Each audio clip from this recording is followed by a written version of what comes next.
சொந்தங்களுக்கு வணக்கம்.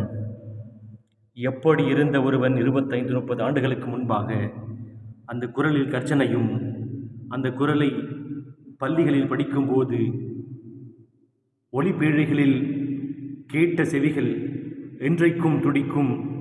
அப்படிப்பட்ட ஒருவனை நேரில் கண்டு ஆரத்தழுவ வேண்டுமென்று இன்றைக்கு திராவிடத்தின் திருவடிகளை நக்கி பிழைக்கும் நாயினும் கீழாய் என்றால் மிகையல்ல. அப்படிப்பட்ட ஒரு நிலையில் இருக்கக்கூடிய நீங்கள் செந்தமிழன் சீமானை குறை சொல்வதா? தமிழ் தேசியம் குறித்து நூல் எழுதிய மேதையாக இருந்து கொண்டு இன்றைக்கு மேதைத்தனத்தையும் அறிவையும் அடமானம் வைத்து 2 சீட்டு 3 சீட்டுக்காகவும் பாராளுமன்ற சீட்டுகளின் பிச்சைக்காகவும் உங்களுடைய தன்மானத்தை, இனமானத்தை, ஓர் ஆதி தமிழ்குடியினுடைய வாக்குகளை பறித்து விற்கக்கூடிய பிழைப்பை நீங்கள் செய்வது தர்மமா?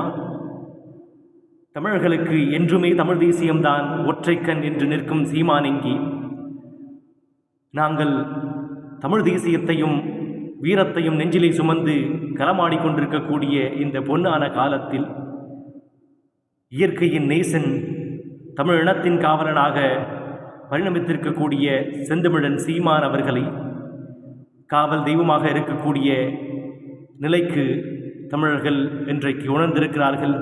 இப்படி இருக்கக்கூடிய நிலையில் கூத்தாடிகளை களமிறக்கிவிட்டு ஓர் புறத்தில் நாடு சின்னாபனமாக இருக்கக்கூடிய நிலையை சாடாமல் தமிழ் தேசியத்தை சாடக்கூடிய திருமாவின் அரசியல் என்னவென்று சொல்வது? இழிவு திராவிடத்தையும் அரிதாரம் பூசி வரக்கூடிய அழிவு சக்திகளையும் புறந்தள்ளி தூய தமிழ் தேசியத்திற்கு கரம் கொடுத்து இனி ஏறும் திருந்துங்கள் அண்ணா. வணக்கம், நன்றி.